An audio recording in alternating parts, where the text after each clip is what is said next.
Aaron Rodgers news kicking into gear once again. The trade that has become dormant, as Ian Rappaport reported, is now getting re-engaged. And there should be a trade, according to Rappaport, by the end of this coming week. Does it happen? We don't know.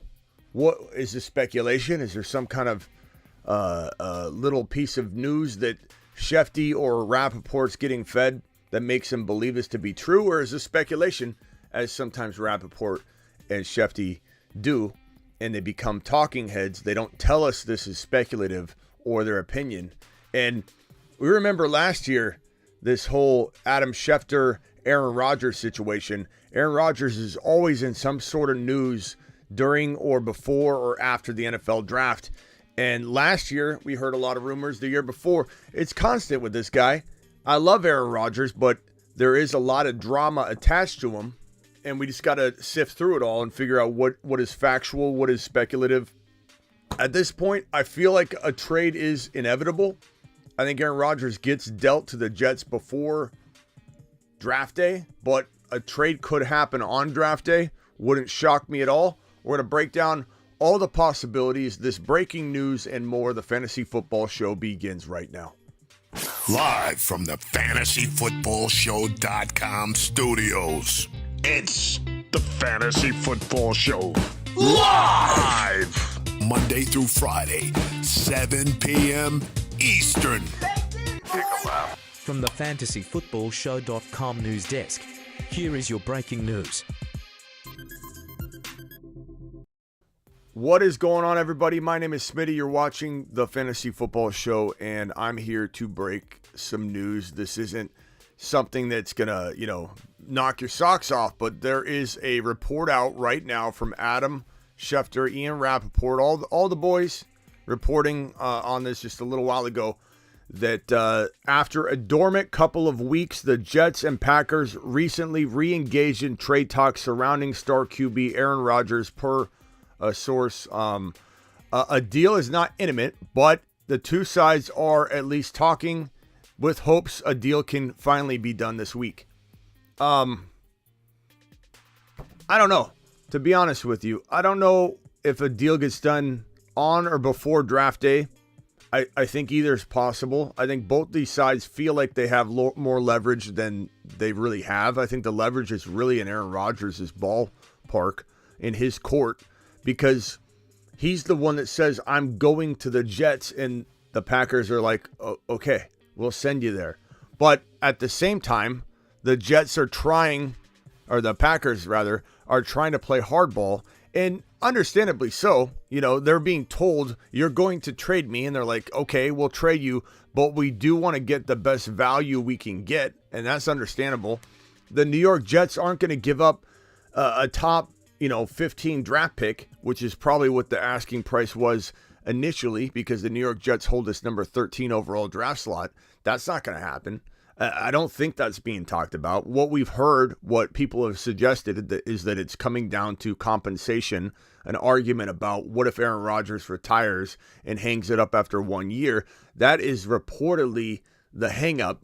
But there's also some bigger details, finer points that a lot of people aren't talking about in regards to Aaron Rodgers' contract, and that if he's traded before June 1, the Packers have to eat what is about $40.3 million in dead cap money. And if they trade him after June 1, it gets divided up into $15.8 million and roughly $24.5 million across the 2 years. So there's a lot more involved in this Aaron Rodgers trade than a lot of people map out.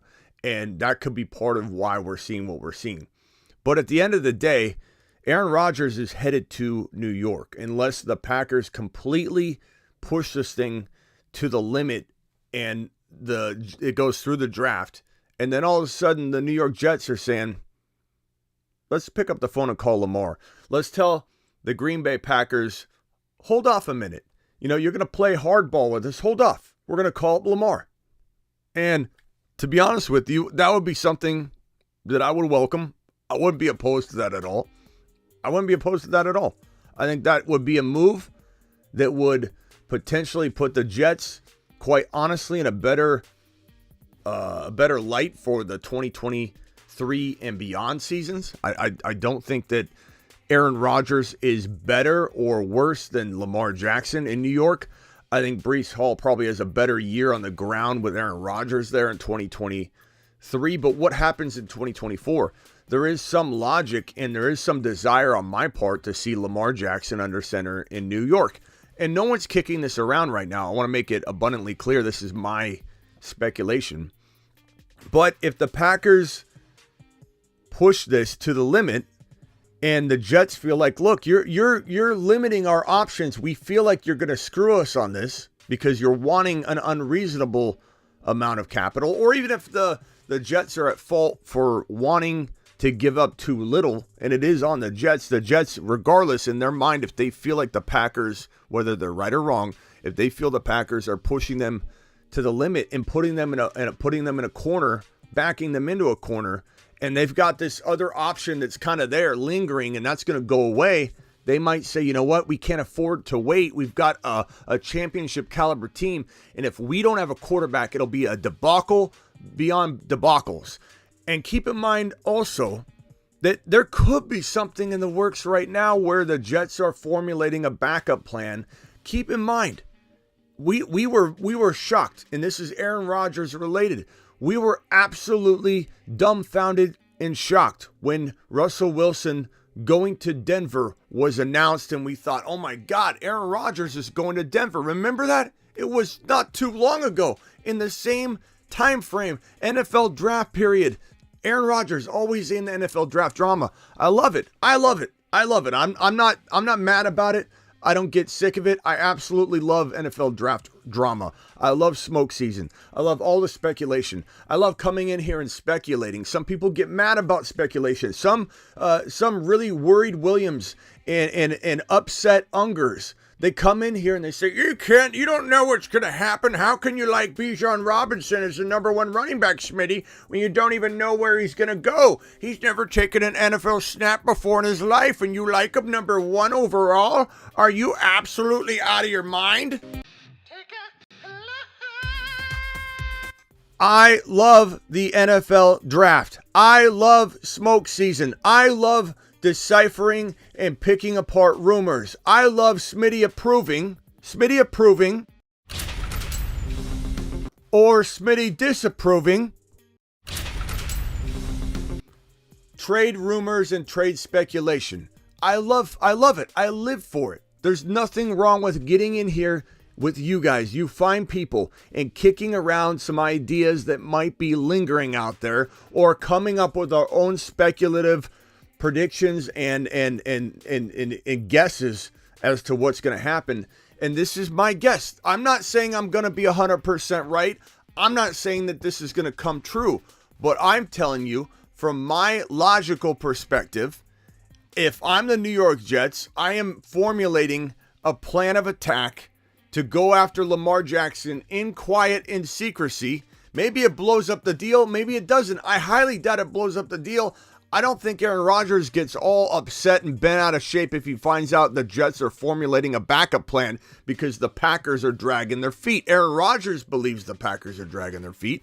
And I think everybody else connected to the situation that I know feels like it is on the Packers side. Maybe the Jets aren't giving it all in terms of these small requests to try and get this thing done.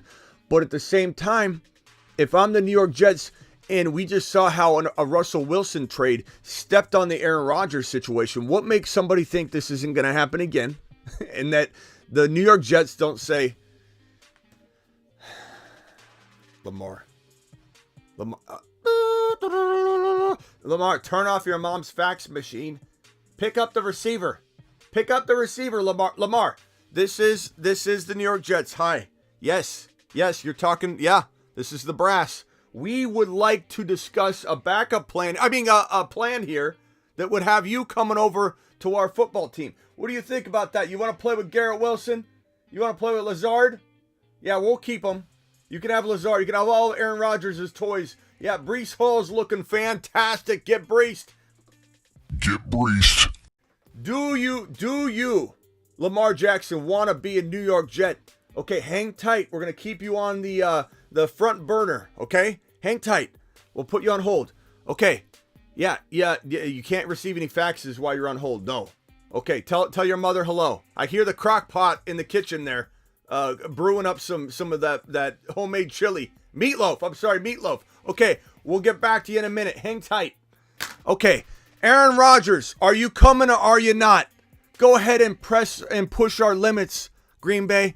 We've got a little trick up our sleeve. His name is Lamar Jackson. If it's me, and it's not me, I've got news for you. It's not me. I don't make the decisions, but if it is me, that's what I'm doing. Nobody controls my destiny. I control my own destiny. And I'm going to go out there and set up a Lamar Jackson situation. Okay, not a trade, an offer sheet situation. Hey, as soon as the draft's over, we could potentially slap down an offer sheet. What are you looking for? Let's talk to your agent. Oh, yeah, that's you. What are you looking for? Oh, you're looking for $156 million fully guaranteed on 3 years. You want flexibility. You want the original 3-year deal that you were getting offered by the Baltimore Ravens. I gotcha. Okay, so 156 would do it if we were to, say, throw an offer sheet down at your doorstep, deliver it to your mom's house, put it right next to the newspaper. You still get the newspaper? Bro, we'll be right there, okay? Then you march on over, you courier, you one day quick curry the message. You put it down on his doorstep. He's got the contract. He signs it. All of a sudden, we're waiting on pins and needles, just like in the last year. Is Aaron Rodgers traded? Oh my God! Lamar Jackson just signed an offer sheet. This could happen before the NFL draft. It could happen after the NFL draft. Maybe the New York Jets say to themselves, you know what? We're not going to leave it to chance. Lamar Jackson's important enough to us that we're going to send an offer sheet to him before the NFL draft kicks off. A 13 overall pick would go to the Baltimore Ravens. And guess what's important about that? Why that would actually make sense? Why would it actually make sense? Because think about it from this perspective. If the Baltimore Ravens are tempted to accept the offer sheet that Lamar's signing, and it's way higher than they wanted, or barely higher, what's going to make the Baltimore Ravens move on this draft pick? If it is a 24 and 25 first rounder, unknown draft capital, they might be more apt after the draft to match offer sheets that are borderline too high. But if an offer sheet is borderline too high and the compensation is the number 13 overall pick and a 2024 first rounder, which is what the compensation level would be if it was an offer sheet signed before the NFL draft, that might make the Baltimore Ravens less likely to match it no matter what, right? As long as it's well above the 140, 150 total, guaranteed money on a 3-year deal. And so if I'm the New York Jets, you might say, I'm not using that number 13 overall pick on Aaron Rodgers. You would be correct. If you're the New York Jets and you say, I'm not using that number 13 overall pick on Lamar Jackson, you might be mistaken by going down that road, because guess what awaits you? Guess what's behind the curtain at the end of the NFL draft conclusion in 2023? More teams than just you, New York, going after Lamar. Everyone doesn't see it coming because everyone's being quiet and coy about it. But at the end of the day, if this trade doesn't happen before the NFL draft and the Jets feel like, okay, we don't feel that the Packers are going to budge and they're going to push us into the draft and make us unsure of what we're even doing, where we're headed, who's our backup plan and alternative, let's go ahead and grab Destiny by the balls. Let's go ahead and make a public announcement after. This is, I can picture it now. This is the New York Jets reaction to the the Lamar Jackson offer sheet pre-NFL draft, which means they surrendered the 13 overall pick to the Baltimore Ravens. I could see the reaction being something along the lines of, we just thought that it was too important to not step up now before after the draft interest brewed up. And we thought that Lamar being our future for 3, 4, 5, 6, 7 years, whatever, 10 years, I'm sure they'll paint it a lot longer. The idea of Lamar being our guy for the next decade, commanding this roster, was important enough to let this number 13 overall go. Which it 1,000% is important enough. Now, would I rather give up a 24 and 25 first rounder? Yes. But keep in mind what I'm mapping out here.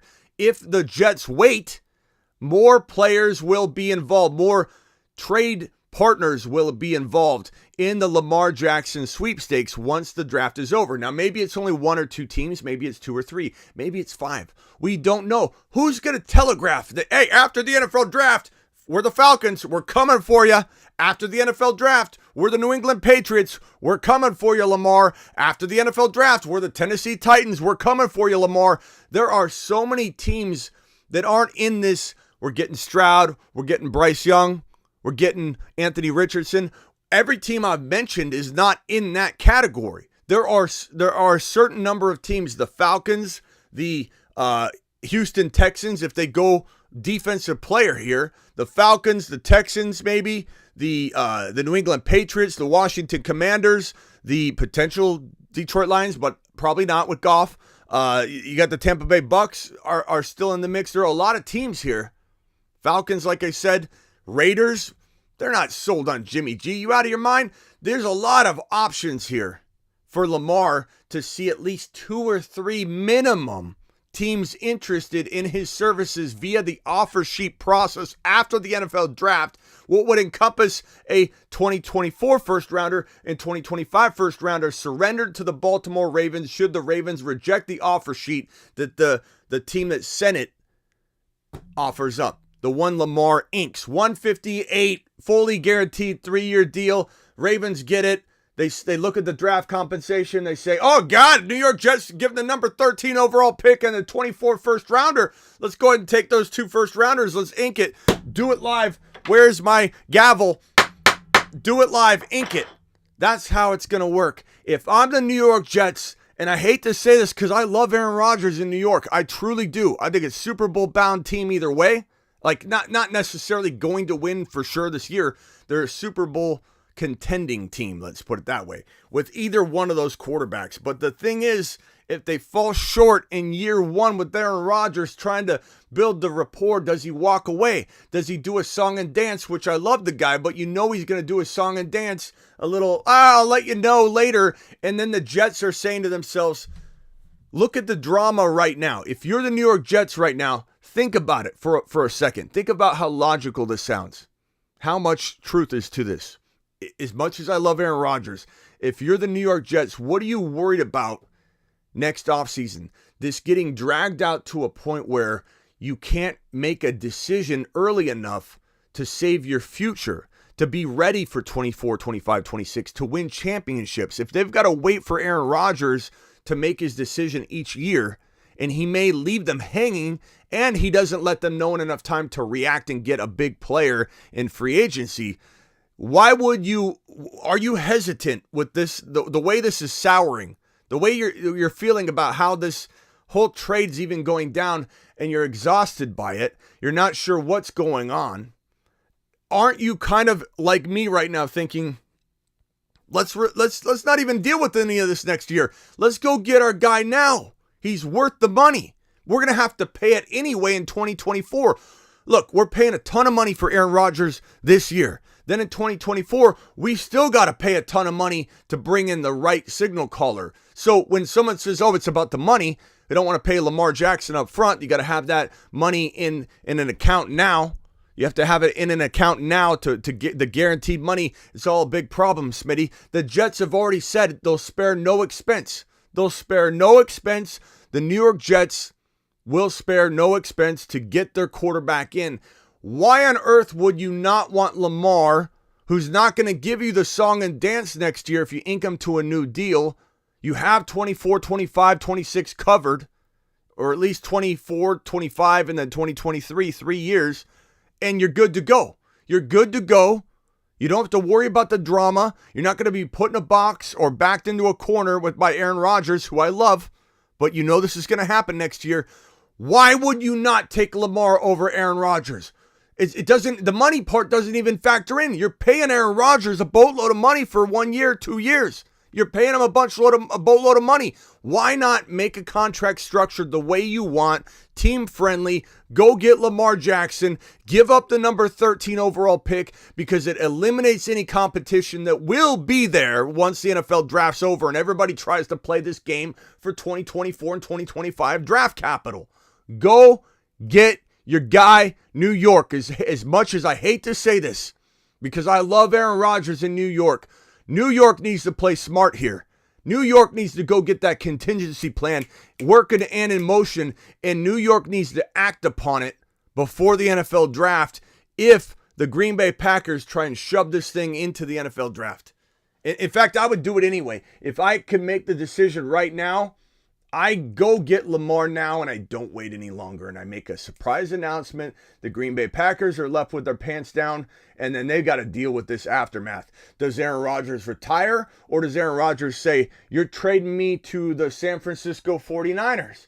You're trading me to a different location. He could go a couple different places. He doesn't want to do that right now, but if, let's say, like the Denver Broncos situation was ripped from under him, the rug was pulled right out from under him. I firmly believe he thought he was going to Denver, and he dragged his feet. It was Aaron Rodgers' fault, and the Denver Broncos went a different direction, and they did exactly what I'm describing here, preemptively trying to fend off any risk of this thing blowing up and the team not having a strong signal caller for the future. If this blows up in the face of Aaron Rodgers, this time at the expense or at the reasoning or the reason it blows up is because the Packers apparently, according to reports, are trying to squeeze as much as they can, which is understandable to a degree. If this blows up, what's Aaron Rodgers do? He has to then decide, do I retire? Do I return to Green Bay and make Green Bay's life difficult? Then they got to trade Jordan Love. It's a mess. Or does he say, I want to go to San Francisco. Let me pick up the phone and talk to John Lynch. Not Kyle. John Lynch would answer this way. Yeah, Kyle, shut up, Kyle. Yes, we want you. We want you. We did it with Christian McCaffrey. We're doing it live. We're winning a championship this year. Kyle, shut up. Kyle wants you. Don't listen. Don't worry about that. That's nothing. That's not Kyle. That's how that conversation needs to go because John Lynch will make it happen. I don't know that Kyle Shanahan wants a player in the clubhouse, especially under center, that knows more than him. In some respects. I'm not saying Kyle's scheme isn't the best in the game. He's a scheme savant, but this is a man that does very poorly managing quarterbacks. He does very poorly with personnel decisions. He does very poorly with timing involved in all that. I think Aaron Rodgers, if put in a box, would 100% want to go to the Niners. Now, I see comments here. San Francisco don't want Rodgers, don't believe media smoke and hype. Tommy, no offense, bro. But you're saying this from a perspective that Aaron Rodgers is not interested in going to the San Francisco 49ers. Also, you don't know what Kyle Shanahan and John Lynch want because they would never tell you. And so I understand your perspective right now is that you know what you know now. Nobody's mentioned it. Aaron Rodgers is going to New York. So, Tommy, you need to get out of that frame of mind that you're in now, which is me predicting if this thing unraveled. Because, Tommy, it's not the same. Talking about Aaron Rodgers, and I know a lot of Niner fans are going to come in here and they're going to hear this and go, Smitty, he's not going to the San Francisco. You're not listening to a word I'm saying if that's your perspective. If Aaron Rodgers no longer has a pathway to New York because let's say Lamar Jackson's in New York, these are all very crazy hypotheticals. That's what we do during smoke season. But if there's no pathway for Aaron Rodgers to head over to the New York Jets any longer because Lamar Jackson is on roster through an offer sheet process, then guess what happens, Tommy? The whole board changes. You can't assume that the Niners feel the same way. You can't assume that you know what's going on with Brock Purdy. That decision's coming up. They're looking at Brock Purdy. Could he even be ready for week one? Would Aaron Rodgers coming in for 1 year be extremely beneficial for Purdy to sit Purdy on the pine? And let him heal and heal properly and not rush him back at all and learn under Aaron Rodgers when your coach and your organization doesn't believe in Trey Lance and they're publicly expressing that every single day. Let's understand that the board changes, Tommy. Your answer here, and I love you, pal. I'm not mad at you at all, but the board right now that you're speaking to is a different board than I'm speaking to. because I'm talking about an unraveling happening and then us talking about this. Not me talking about Aaron Rodgers going to the San Francisco 49ers right now under the circumstances that are in front of us. I'm trying to step 100 steps ahead around the curve here, predict what if this all fell apart, then what happens? What happens? Does he retire? Does he return to Green Bay? Does he say, you're not going to send me packing Green Bay? He's mad right now. Aaron Rodgers has a chip on his shoulder the size of Texas. And this guy is not necessarily going to walk into the dark night because the Green Bay Packers tell him to. And he may return to make their life miserable. Who knows? This guy was 90% going to retire before he walked into the darkness retreat. And when he came out, as he described, he didn't want to just come play football. He said he walked to his phone after he was 90%. He was very careful with his wording. And I listened to it 10 times. He said, I was 90% going to retire when I walked into the darkness retreat. And then when he told the story about coming out, it wasn't I walked out wanting to play necessarily. He walked over to his phone, his flip phone from 1999, turned it on, opened it up, had one bar on his 2G phone, and here comes text messages from Randall Cobb, from Jordy Nelson, from all of his Green Bay boys saying, they're moving on. The Green Bay Packers broke up with you. You are out. They're forcing you into retirement, they think. Aaron Rodgers says, give me a football. I'm walking out to a field and I'm going to throw some no-look missiles in front of Brandon Marshall, and I'm going to walk onto a field and win a championship now. That's what motivated Aaron Rodgers. So Aaron Rodgers getting screwed out of a New York Jets situation by way of the Green Bay Packers dragging their feet, and he loses out. He lost out on Denver because of dragging feet on his own account. Now he could potentially lose out on a New York Jets situation, hypothetically. And then what happens? You think he just walks away? Maybe not. Maybe he decides, I want to go here, here, and here. And let me tell you something. There are a number of teams that would still be interested in bringing this man in. Okay? I mean, you might have the Tampa Bay Buccaneers interested, and people have shot that around for a while. What if Aaron Rodgers replaced the GOAT and took Godwin and Evans to a Super Bowl? Like, I'm not saying he would necessarily play if he couldn't choose one or two teams. The Niners seem to be the place he would probably want to play. These are all speculative things. But if we don't talk about them, then we're not prepared for them if they happen. These are all long shots. Me talking about Aaron Rodgers as a Niner only comes in the context of this Jets situation falling apart and Lamar Jackson landing on the New York Jets roster. So please understand the context we're talking about. Let's open up the phone lines here and talk about this topic here. Again, the Jets and Packers have re-engaged in trade talks surrounding Aaron Rodgers per Rap Sheet, per Ian Rappaport.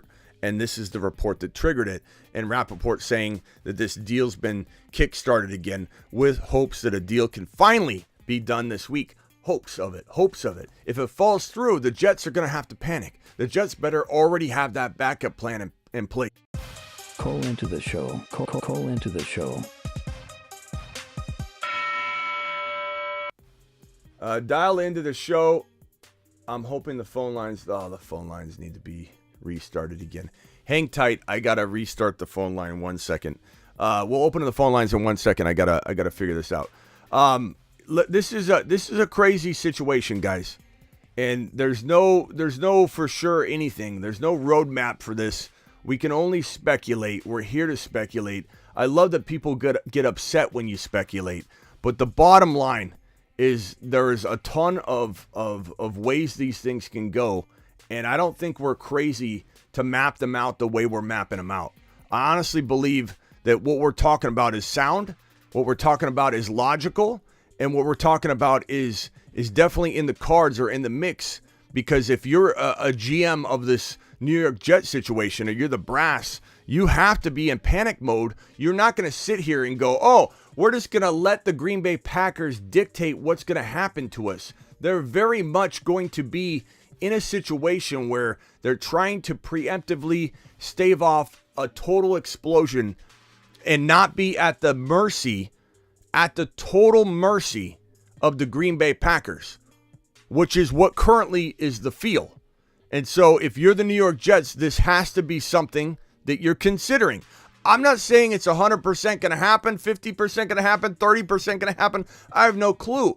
But if you think the New York Jets aren't interested in an alternative plan and having their T's crossed and their I's dotted, I think you're assessing the situation. Let me see if I fixed the phone line in time. Hang tight. Let's see here. I think I did. Let me click on this real quick, and then the phone lines will be open. Phone lines opening right now. Did I fix it? I fixed it. Phone lines are open. Dial in. Call into the show. Call into the show.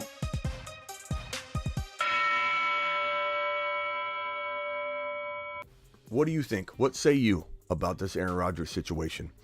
The Jets, adjacent, been great. If this team had more pedigree, I'd say it's a slam dunk. Says peanut butter and waivers. Bigger drama queen Aaron Rodgers or Brett Favre. I think Aaron Rodgers is misunderstood more than he's a drama queen, to be honest with you. I think that because he wants to stretch things out, people get all upset at him. What's Curry doing in this game here? Golden State 29, Sacramento 21. I've got my underdog fantasy promo code Smitty. I got my underdog fantasy best ball basketball lineup just on fire. I'm in first in my round so far, and I'm hoping I advance. The problem is I drafted 2.5 months ago, or a little over. So I had to make some early predictions. It's all worked out beautifully. But these playing games and the teams facing each other right now, I need certain things to happen. I need Curry to advance. If Curry advances, I'm looking really good. I need LeBron and Curry to advance. I need the Lakers and Golden State to advance. If that happens, then I'm going to be in prime position. But if Golden State doesn't advance, I'm going to be in trouble at guard.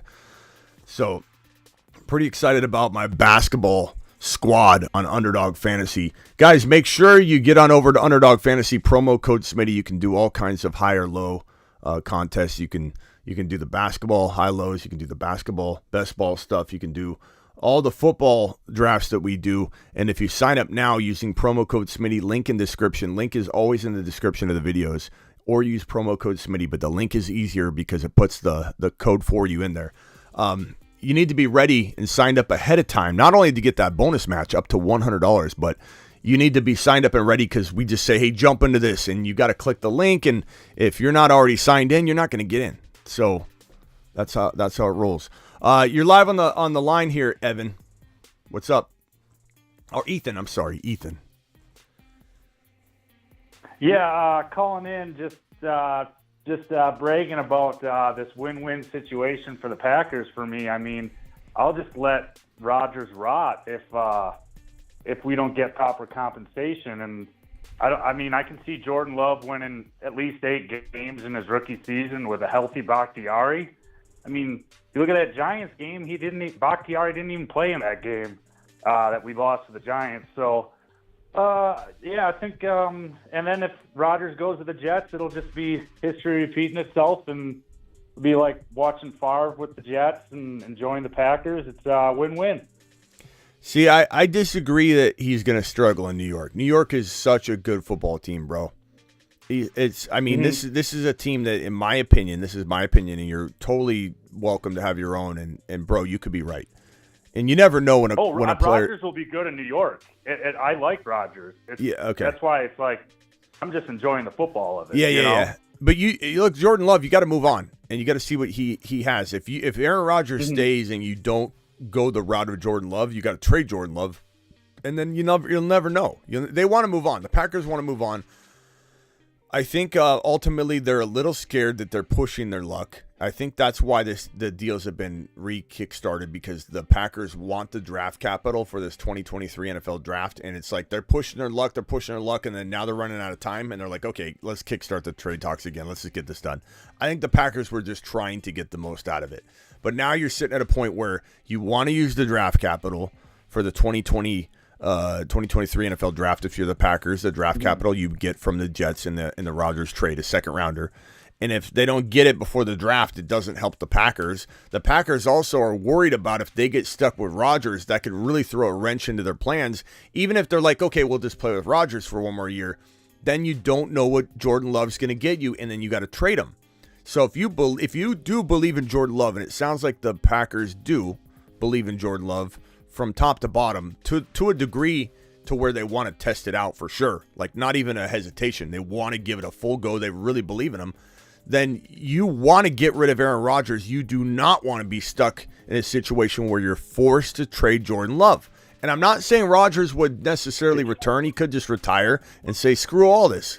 And he's the kind of person that could do that, but he's also the kind of person that comes out of a darkness retreat, 90% wanting to retire, and hears that his team's moved on already without him. And he's like, screw that, I'm coming back. Like, so he's capable of, he's an odd bird. You know this. He's just an odd bird. Yeah. And I love it about him. But if I'm the Jets, he was right about COVID, but you know, if I'm the Jets, bro, I'm putting Lamar Jackson into action. I'm trying to get that deal done. To be honest with you, I would execute it if I had to. That trade or that offer sheet process, I would get it in motion. And if it happens before the Packers give you what you want, then you just move on and do it. And I know some people are saying they'd rather have Aaron Rodgers or Breece Hall. I do understand that point, but at the same time, you got to say to yourself, what happens if Rodgers steps away after 2023? What then for Garrett Wilson? What then for Breece Hall? Is it better to have a quarterback like Lamar that might vulture a little bit for Breece, but get them into scoring position regularly so you don't really care? Or would you rather have Aaron Rodgers for 1 year and then it all go away, and then you got to go find another quarterback situation? So if it's me, I take Lamar now. You're pushing me to my limits, Green Bay. I'm going to go ahead and just go get Lamar. Yeah.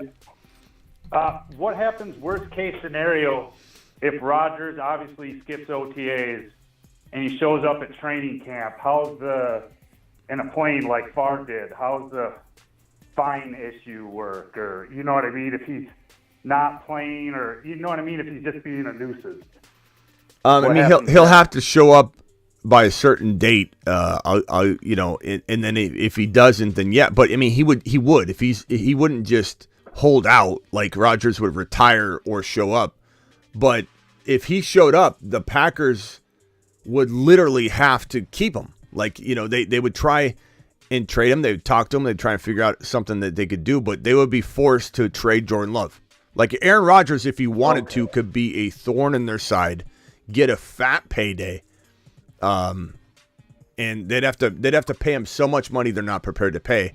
They're playing with fire. They're risking a lot right now, and I think that's why they've gone back to the table, is because they know the Jets will only take so much. The Jets want to have them before the NFL draft so they can draft appropriately. Who wants to go into an NFL draft not knowing who your quarterback is? Like, they can't do that. That's why Lamar Jackson should be in motion right now, and they should execute on it. Put the offer sheet in front of Lamar Jackson. It's not a trade; it's an offer sheet at this point. And if he signs it, great. And then you could go, sorry, Green Bay, you've been dragging your feet. We went ahead and moved on. And Green Bay's going to go, oh my God, what do we do now? And honestly, I would do it. If that was me, I would do it. It's a no-brainer because it gives you 3-4 years, depending on the contract length. And Aaron Rodgers gives you 1. And I love it. I love the 1 year. Believe me, once it happens, I'm celebrating Garrett Wilson to the moon, Breece Hall to the moon. But there is some hesitation and some worry for 2024, 2025, 2026, because what if Aaron Rodgers drags his feet yet again walking into next offseason? And I love the guy, but he will probably do that. And then you just miss out on all this quarterback situation that you're waiting on again. And so I think maybe the Jets are a little scared right now, going, guys, This is a harbinger of things to come for 2024, 2025. Like, look at this. Like, we got to move on. Like, Lamar's sitting right there. Who cares about the number 13 overall pick if we don't have a quarterback? Let's go get Lamar. Let's not wait until the draft is over and other teams start getting involved, because they will. Right now, nobody wants to trade or send an offer sheet for Lamar and surrender that 2023 draft capital, which everyone knows where the picks are. They're valuable. You have all these teams that are going to draft the rookie quarterbacks here. You have all these teams here and here that are potentially Lamar Jackson interested, but these picks are high enough that they don't want to surrender them, so they're waiting until the draft's over, and then the offer sheet process is going to kick in for 2 or 3 of these teams. Why not say, screw the 13 overall pick? We don't even need it if we've got Lamar. We're walking into a championship game, at least an AFC championship game. You are potentially giving the Buffalo Bills a run for their money for a division win and a playoff clinching. Lamar is that good. I know I'm hard on him. I know I say he'll bust in Baltimore, and I 100% am going to avoid Baltimore players in general. If Lamar goes to Baltimore, I want nothing to do with them to a certain degree. My line in the sand will eventually get crossed at some point. I could draft Lamar in a best ball at number 12 overall in a super flex draft. I'm not saying there isn't a world where I draft Lamar still, but in general, he's a huge bust candidate if he returns to Baltimore. If Lamar Jackson goes to New York, it totally flips around, because it is situation dependent for Lamar. He gets no support in Baltimore. He gets run into the ground in Baltimore. He's a bust candidate 100% for me. Total avoid, like he has been for 3 years in Baltimore, and I love him in New York. You know what I'm saying? Yeah, I think the Jets, they're the ones that if they don't end up with Rodgers or Lamar, they're the ones who are going to suck. So, I mean, the Packers, I feel it's kind of win-win. Obviously, Russell Wilson ruined that whole multiple first-round picks things. But, I mean, I'm hoping we get a first-round pick or 2 twos or something. You know, we'll see.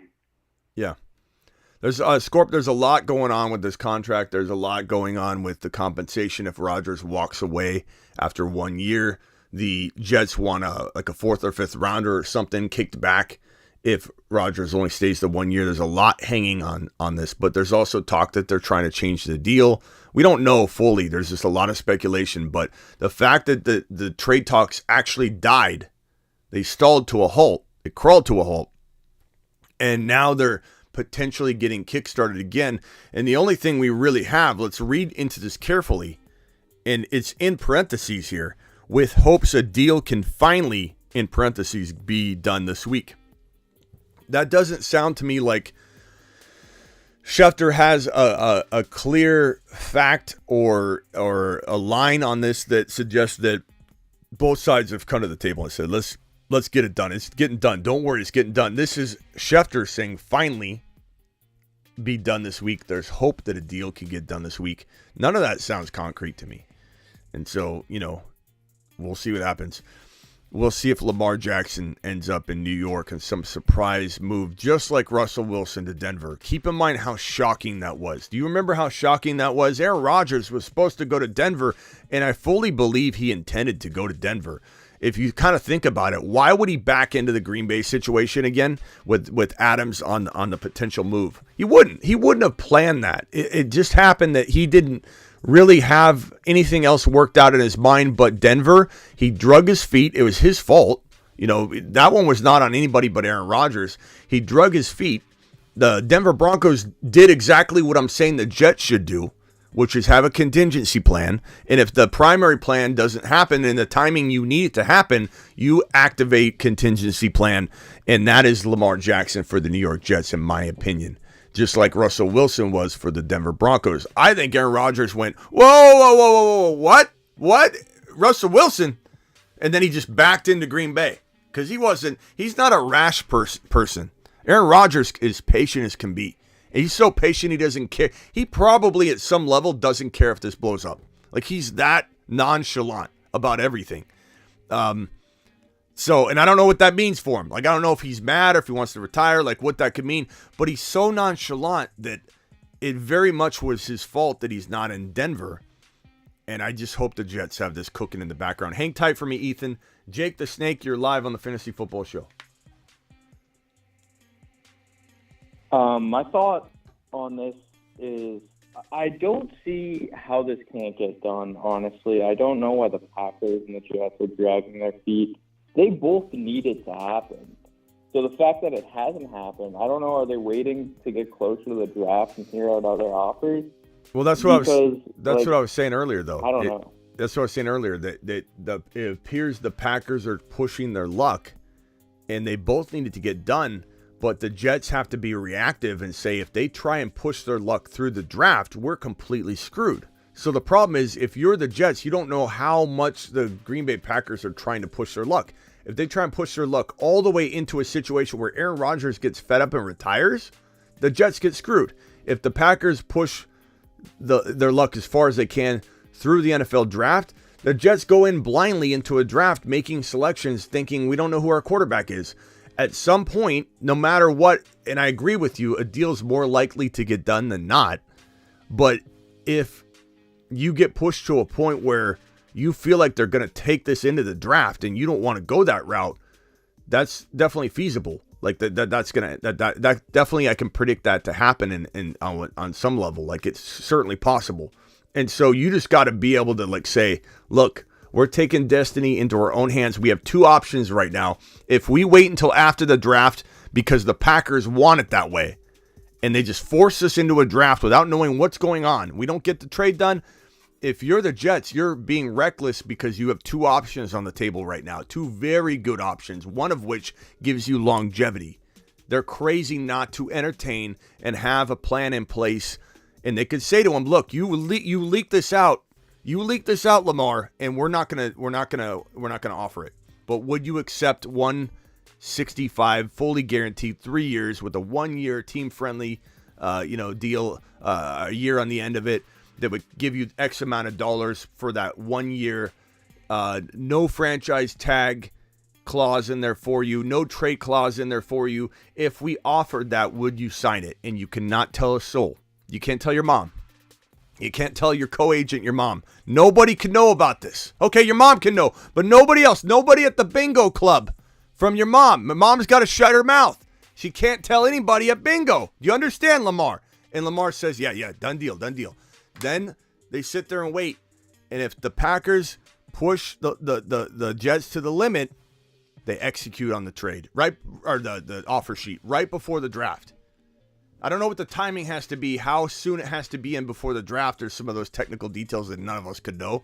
But good gracious, man.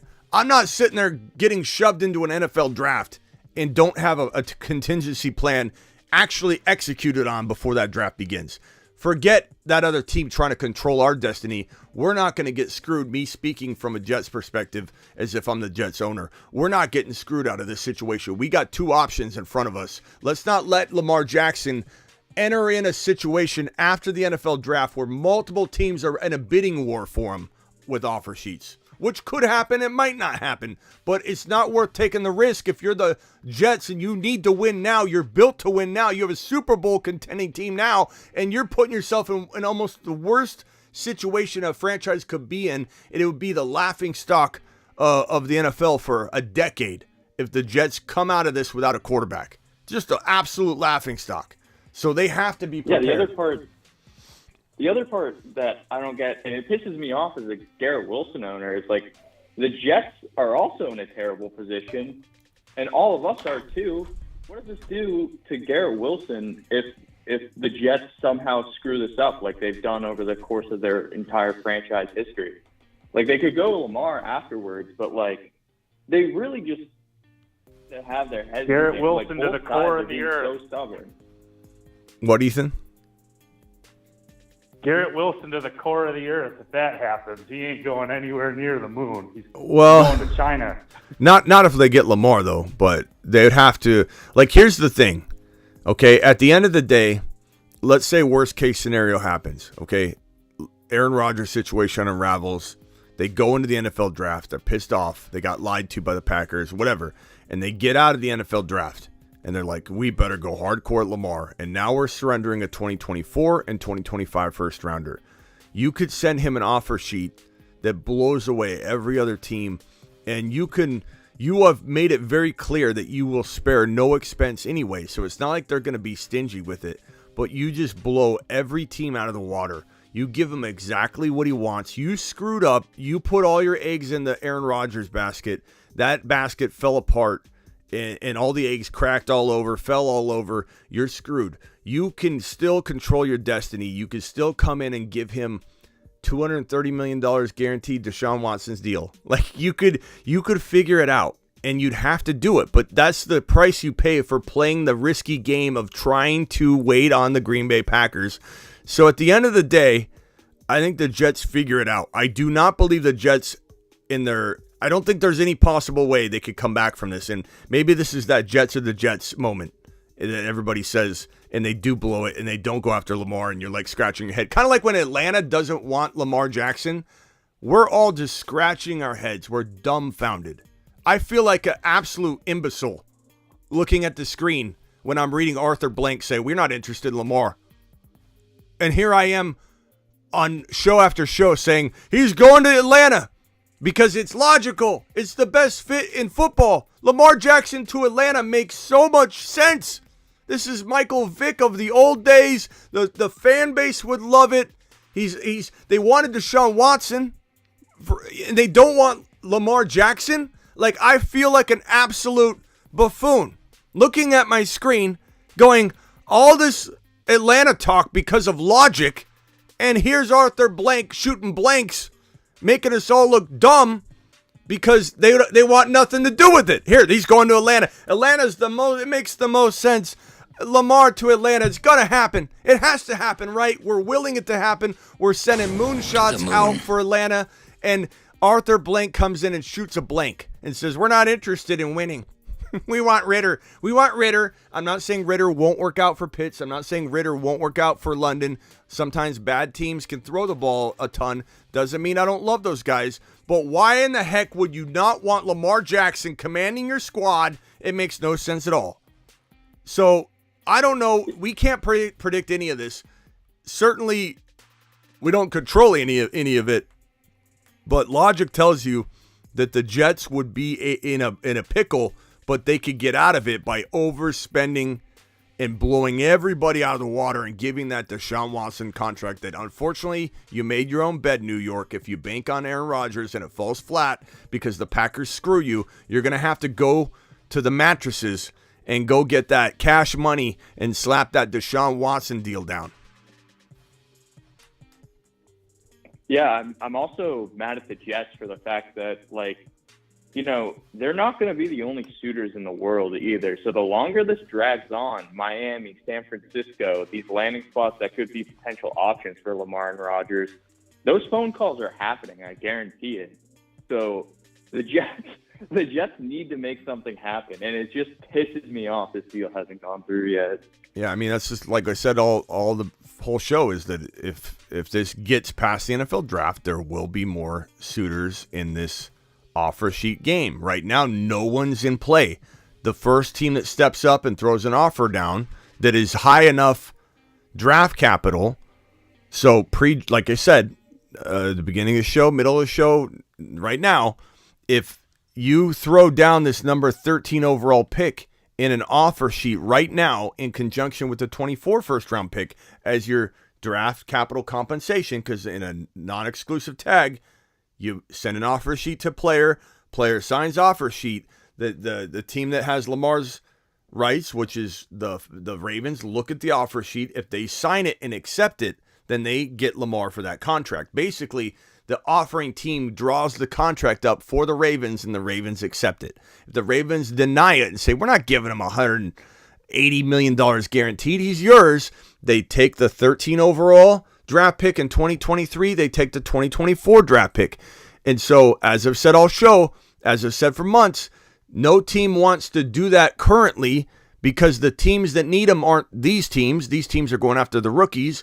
These teams and these teams, pick 6 through 21 essentially, are the teams that have too high a draft pick to want to include it in this 2 draft pick compensation. But the Jets shouldn't wait because 2, 3, 4 teams are easily going to be in the conversation of saying, draft's over.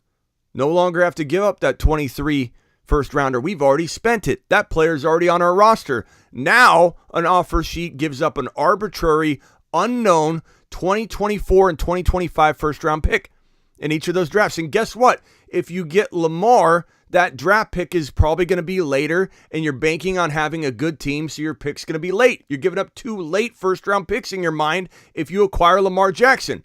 If Lamar Jackson goes to, let's say, the New England Patriots, maybe they don't win a Super Bowl. I don't really love that landing spot, but the Patriots will be good enough that their draft pick is not going to be extremely high, and so they don't care. But right now, everybody knows the pick they're giving up. Nobody wants to give up a high known draft pick.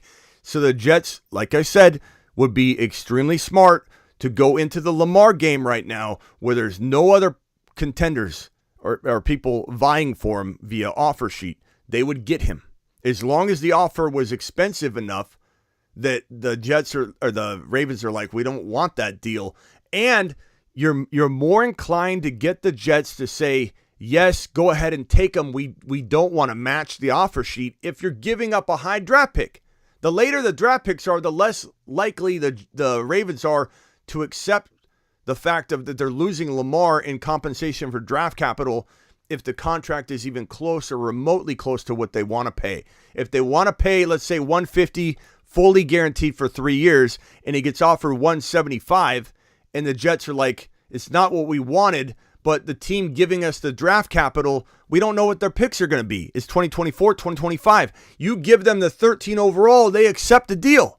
They want the 13. They know what they're getting. The 13 in 2023 and a 2024 first rounder gets it done. It makes the Ravens sign a deal that's even remotely too high versus, we don't know what the picks are. Let's just pay a little extra for Lamar. It's a big, big, big difference. And there's an important component in including the 2023 first rounder because of how much it will likely make the Jets or the Ravens say yes. Go ahead and leave. So, I mean, if it's me, I am going after Lamar Jackson and I'm leaving Aaron Rodgers floating in the wind. Unfortunately, if I'm the New York Jets, that is the move to make, whether people want to hear it or not. I'm a big Aaron Rodgers fan. I love Aaron Rodgers in New York. If the trade gets done, you'll see me celebrating. This is not me saying I don't like Aaron Rodgers in New York. If I'm the New York Jets, I'm not playing a game anymore, and I go get Lamar and I secure my multiple years with the quarterback. Let's go back to Ethan. The phone lines are open if anybody wants to dial in. Lamar is the only person that can save Belichick's career. You know, he can rely on the defense and then let Lamar do his thing. That's the only person. If not, it's coming to an end. You know, we'll see. But I say go in for Lamar. Get, everything. I think there are a number of teams that are going to, after the draft, hopefully before, but probably not, after the draft, be involved in the Lamar Jackson sweepstakes. And it'll be Tennessee, Houston, if Houston doesn't go quarterback at this 2 pick. I think they are. They get smoke. But if they don't, then Houston will be involved. New England for sure. Washington's in the mix for sure. The Lions, I think, are still capable of it. You just don't know. Tampa Bay, who knows? I would be in the mix for it. Minnesota, I don't think Cousins is elsewhere, but if he was, that would be something. But I mean, there's a lot of options here. San Francisco, Miami Dolphins. Tua contemplated retirement. He said he did, and he wants to play football. But if you're Miami Mike, I still think you are quietly hovering over the situation, and you're going to make a business decision, and you're not going to necessarily keep Tua's feelings in the front of your mind if you're worried about your job and the longevity of it and the future of the franchise, when you know in your heart that Tua is going to have a tough time staying upright, and you're going to be right back where you were last year in the playoffs, similar to the Niners. So weird that this coaching tree, Miami Mike McDaniel coming from San Francisco, Shanahan in San Francisco, are both having issues with the quarterback decision-making. And granted, they're getting good play out of their schemes because their schemes are so good, but Miami Mike needs to separate himself from the patterns of his former teacher, and he needs to make a bold decision and say, you know what, Lamar Jackson, wins me championships in Miami with this track team that you won't have for forever. Like Tyreek Hill's going to slow down in 1 to 3 years. Could be 1 year, could be 3 years. And you better act now. And Tua's not staying upright. I like Mike White a lot. I really do. And I hope Mike White gets a handful of starts. Not saying I want injury upon Tua, just that I anticipate Tua getting hurt. I'm accepting that, honestly, in my projection. And I hate to say it. I'm not trying to predict injury or, in a way that's distasteful, but I just don't see it. Him staying upright. I don't see it. I don't see it at all. I see Tua retiring after he gets one more easy, soft concussion he shouldn't get, and he realizes, wow, that was not a big hit, and my head hit the ground. You don't go take jiu-jitsu or whatever, what's he taking classes, in order to not, hit your head on the ground. If you need that in order to not suffer concussions, if you're actually worried about your head hitting the ground, you're admitting that you are easily concussed, because concussions aren't necessarily ground related in the NFL on a massive scale. They are helmet to helmet. They are getting smacked in the pocket without knowing where the hit's coming from. To be worrying about the ground, you're saying something. You're saying something, and Miami Mike should be taking full advantage of that. Yeah, this is we'll see what happens. Just in a nutshell, though, if anybody's wondering, am I saying that this deal is not getting done? I'm not. I'm merely speculating. If it unravels, these are the plans of attack I think should be in place, and I don't know that they are.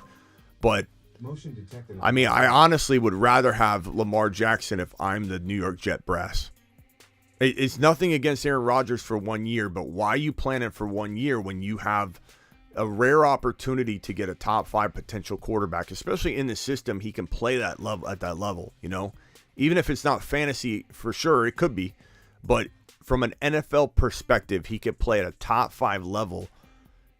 Aaron Rodgers would be the move to make for sure if you didn't have that option available. It's available.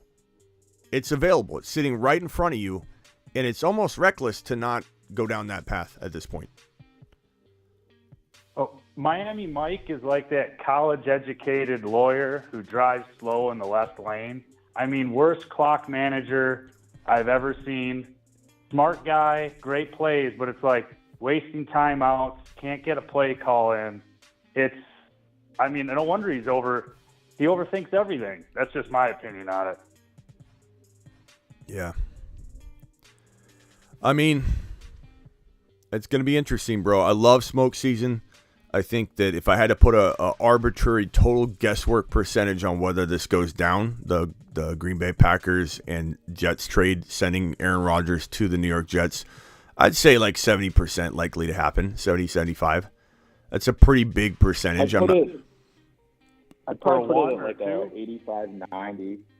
Just because the Packers re-engaging these contract negotiations show me that they're afraid of Aaron Rodgers just saying, if it's not the Jets, I'm not playing. And they're worried that they're going to be left holding the bag with Aaron Rodgers. I think the Packers renegotiating this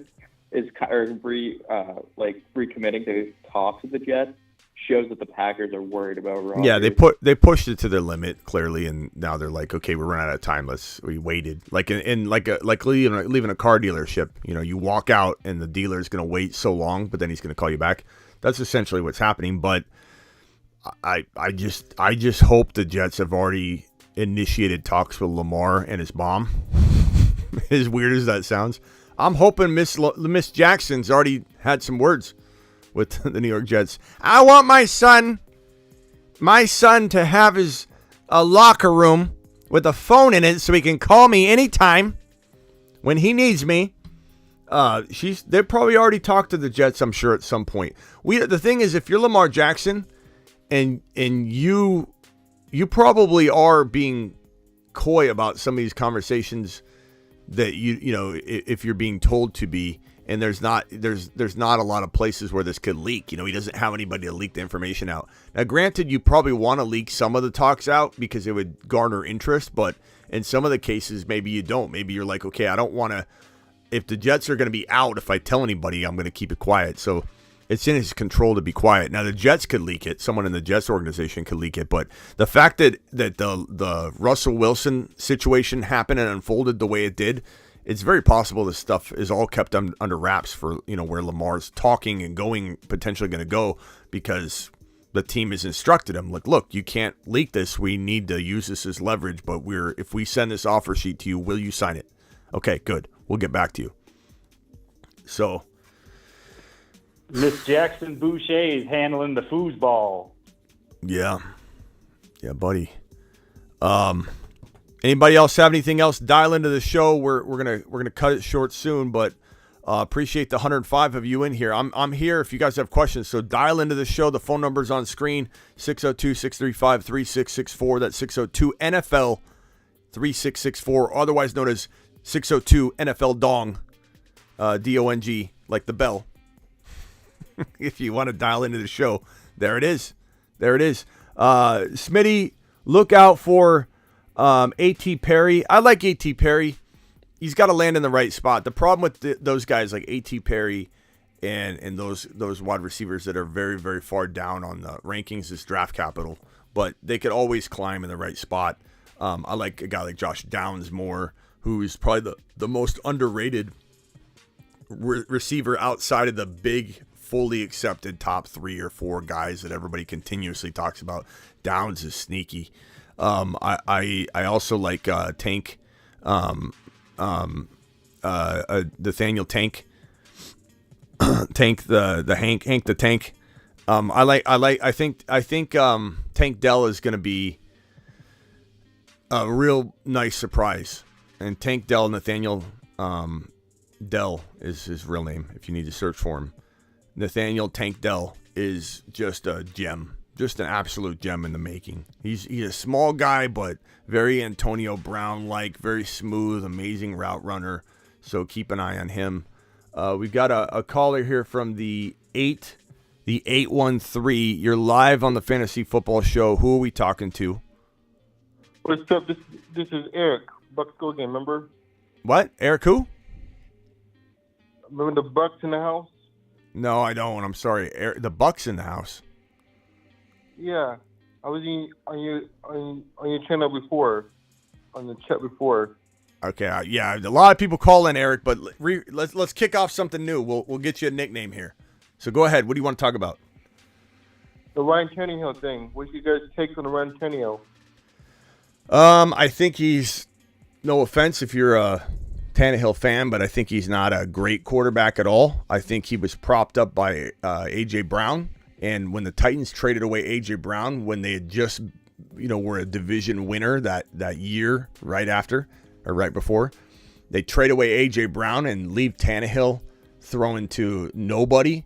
And you really found out what he looked like when the lights came on at the club. And you're like, oh, this is what we're dealing with. This is what Tannehill really looks like. He's not a great quarterback by any means. I don't think he's going to do well in that situation. And there's been talk all offseason, is Tannehill really going to be the quarterback? We don't know. So who knows what happens? I don't think they want him to be. I think they want Lamar. I think they're potentially interested. Did he go to the Ravens? Could he go to the Ravens? Maybe the Jets? Or maybe the Packers? Maybe, baby. Not the Packers. They're going with Jordan Love, bro. You think Tannehill's going to unseat Jordan Love? You don't think he can beat him out? No. Tannehill can't beat out Jimmy G, bro.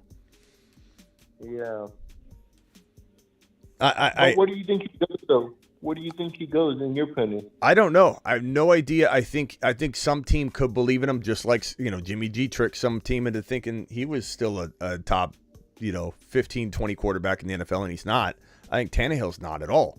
Tannehill's a little more serviceable than some of the guys out there. So if he got cut or traded, or could he walk into an Arizona Cardinals situation in QB for the first half of the season? Sure. Could he, could he go somewhere and compete with like a Baker type of quarterback? I'm not saying he necessarily go there, but sure. Couldn't, I don't know. Could any team bring him in to compete? Sure. But this is not a good, great quarterback situation for anybody. This is not a savior. Is Tennessee rebuilding? Both of them gone, Derrick Henry and and Tannehill. I don't Ryan know. Tannehill is both. I don't know if Tennessee knows what they're doing, and I don't think they have a good concept of how bad their team is. I think they could maybe contend. I really believe they kind of think that. But at the end of the day, bro, you either want Lamar or you want to trade with the Arizona Cardinals for this number 3 overall pick and move Arizona down. And that's a nice move down for Arizona because they can still probably get all the guys they're looking at. They can still maybe get Bijan Robinson, which would be very smart for the Cardinals to do. And the Tennessee Titans could come up and get Anthony Richardson and start building around that guy, which I don't know if I love because I hate Tennessee for him. But that's the move to make. You trade away Derrick Henry, you get draft capital, you go get Anthony Richardson, and you try and rebuild if you're Tennessee. And that's Where's the best place? Where's the best place for Derrick Henry? For Derrick Henry, Buffalo, Philly, Chicago. Imagine him just bulldozing over people in the Chicago weather. The Eagles, the Bears, the Bengals, and those are all the best situations for Derrick Henry. The Joe Mixon situation. Oh yeah. Yeah, they're going to cut him or they keep him, and he has major competition. Or the Falcons. I forgot about them. Falcons are in rebuild mode. They're not really all that interested in getting an older player because they're not going to necessarily win now. They're going to try, but they're not going to they're not going to give up second round draft capital for a player that could play one more year. It just doesn't make sense. Anything can happen, bro, but it's not a likely landing spot. The Falcons are more likely to go after Bijan Robinson at 8 to rebuild this entire offense around Bijan, Pitts, and London. They're not likely to go get an older player with no quarterback situation fully, on lock. And do you think the Falcons going to draft a quarterback, or do you think that's the answer over there? They love Ritter, but don't listen to anything, bro. It's smoke season. But they apparently love Ritter. They're leaning toward Ritter. We've said it before over and over and over that Atlanta is moronic for not going after Lamar Jackson. And we'll see if they've been lying this whole time. But Arthur Blank came out and said some fighting words against Lamar.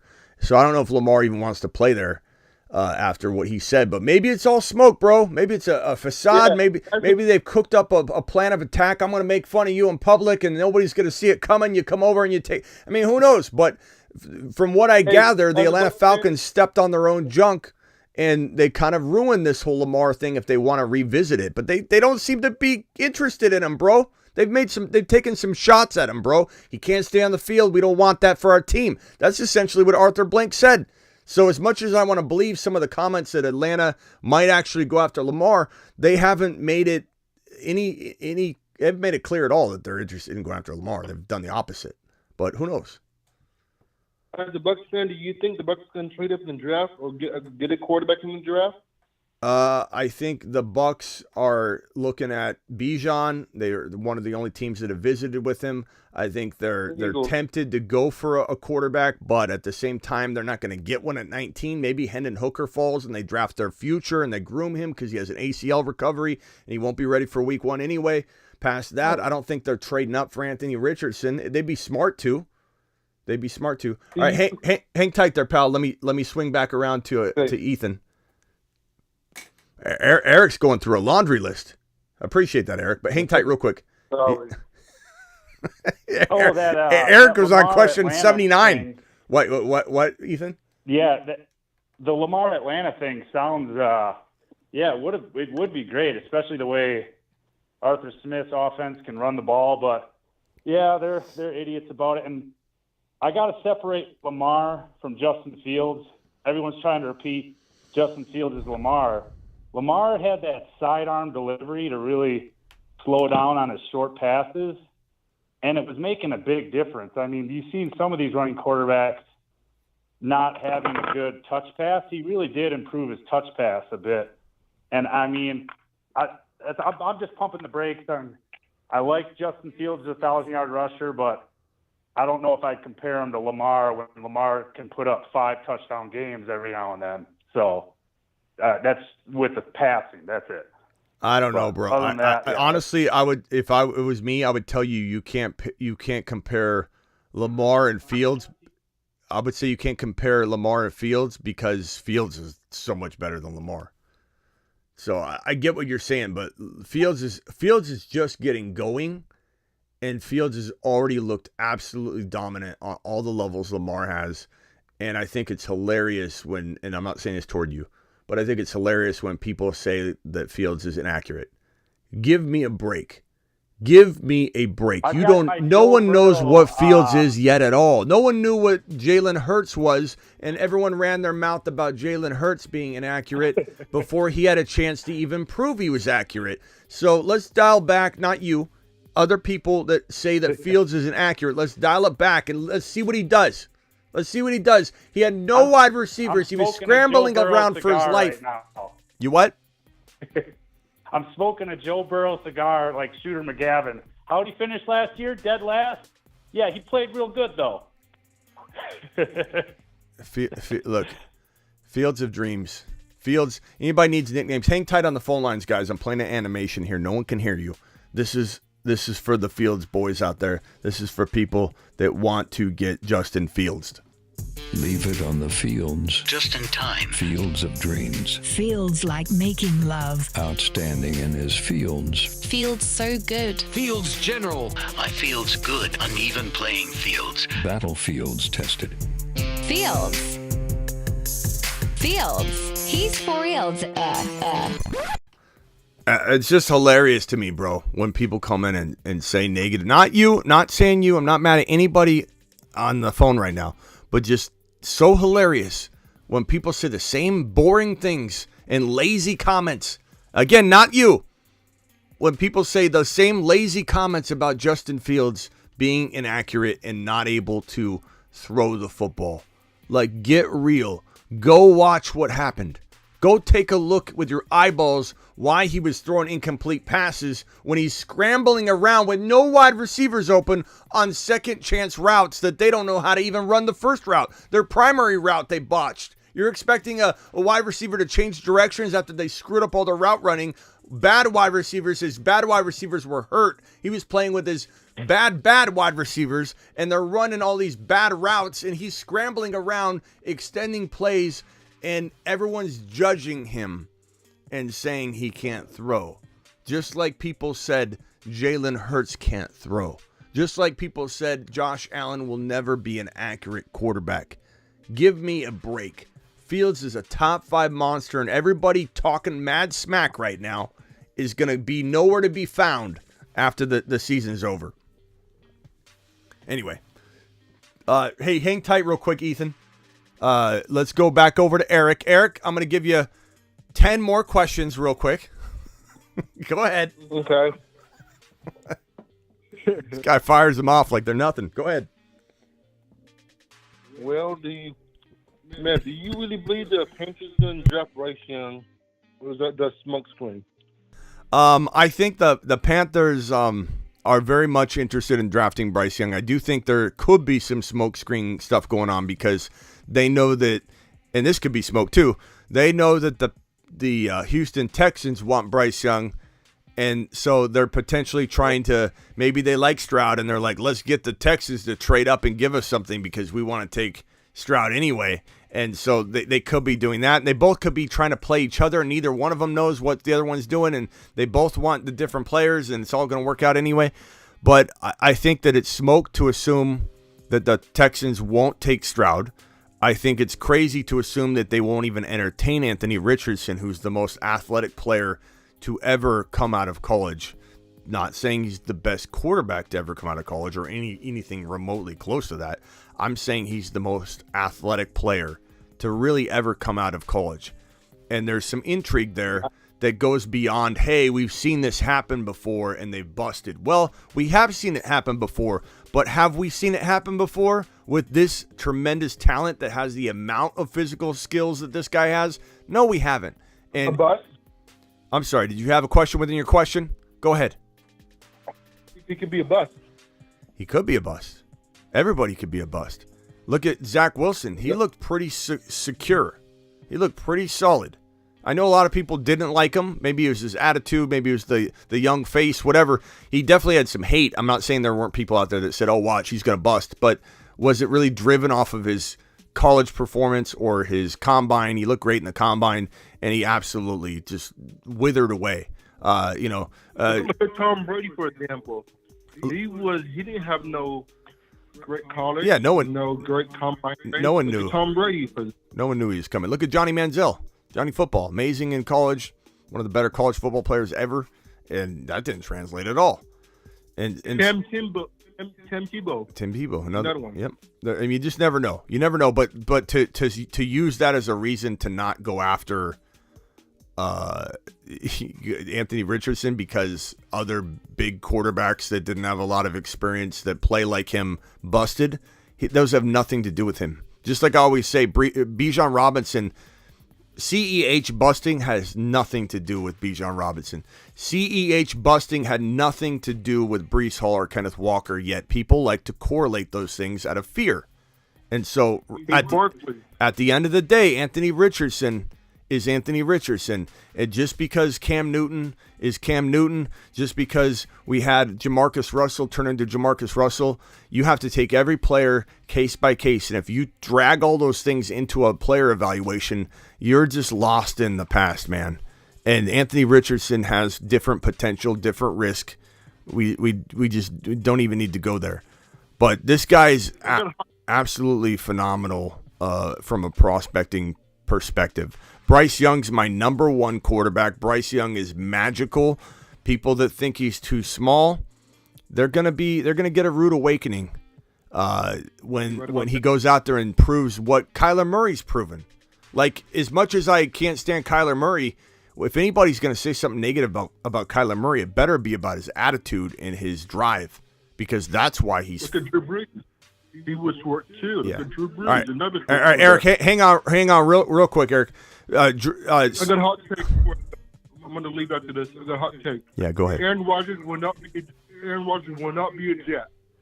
Okay. I don't think it's that bold right now, given the context of this video, but some people might consider it bold, and certainly it would be an unraveling. It'd be a complete unraveling. It's been done by now. This would have been a Jet already. This would have been a done deal. I mean, we don't think it's happening. I mean, you could say that, bro, that if it was going to happen, it should have happened, but that doesn't mean it won't happen. But I agree, there's some risk going on, bro. Eric, appreciate you calling anytime. We love you, pal. You too. We'll call him. We're going to call him. What do we call him? 100 question Eric.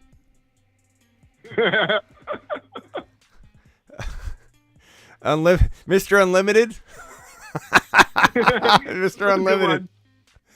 Mr. Unlimited Eric with 1,000 questions. The NBA thing was yesterday. That guy hurt LeBron James. He should have been suspended. That was bull crap. All right. Appreciate you there, Unlimited. We'll see you later. Mr. Unlimited. That guy can go on for days, man. He won't stop. He doesn't even take a breath. He just has 5 more questions. He asks me questions while I'm answering his question. We appreciate you, Mr. Unlimited. You call back anytime. I don't know. Anyway, about Bryce Young. Bryce Young's going to be a monster, in my opinion. And maybe you're scared about his height, but I'm not. Maybe you're scared about his weight, but I'm not. This guy's magical.